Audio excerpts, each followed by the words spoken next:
Time check. So, magandang gabi po sa lahat.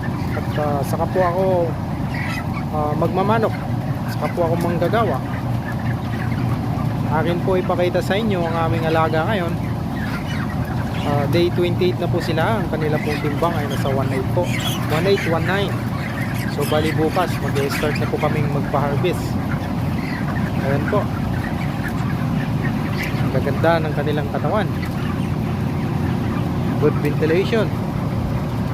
Higit po sa lahat, wala po kaming langaw dito sa loob kasi ang aming design ay naka-elevated na ito, mas madaling mag-control ng langaw.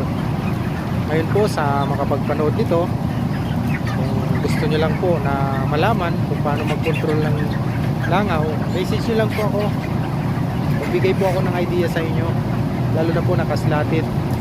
Salamat po.